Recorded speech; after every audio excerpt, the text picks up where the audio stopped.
An inactive government facility in Nevada is being systematically trashed and looted by vandals. It's located in the heart of the desert, an installation that was run, ironically, by the United States Coast Guard. The I-Team's Glenn Meek has been looking into this rampant theft, the vandalism at this former navigation station. And as taxpayers, we all helped fund this station. Now it is shuttered, and the looting that's going on is not only sad, it raises questions about why valuable government property wasn't salvaged before scavengers got to it.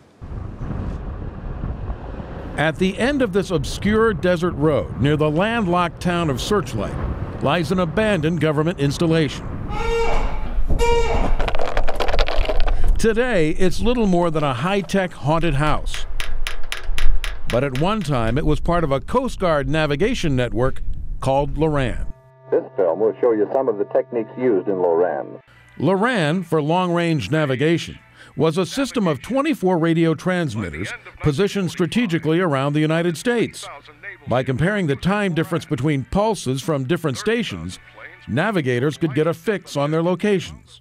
LORAN Station Searchlight was commissioned in 1976 and has a permanent crew of 5 that maintain not only the sophisticated equipment necessary to transmit the LORAN signal, but also the station's buildings, grounds, and access roads. Today, that access road is in serious disrepair, and the buildings have been trashed. Equipment's been destroyed. Thousands of pounds of copper, aluminum have been taken. Richard Ashley is a commercial pilot and ham radio operator. And as you can see, they've gone through here again, taken all the copper wire, all the overhead panels. Ashley came across this facility during a bicycle trip. He's saddened by the vandalism and scavenging and shocked at how much government property was left behind when the station closed. What would one of these filters cost down at Lowe's or Home Depot? $79.60, master secured. All of America's LORAN stations went off the air in February of 2010. They were expensive and obsolete compared to GPS navigation. Initially, the Searchlight facility was in good shape after closure.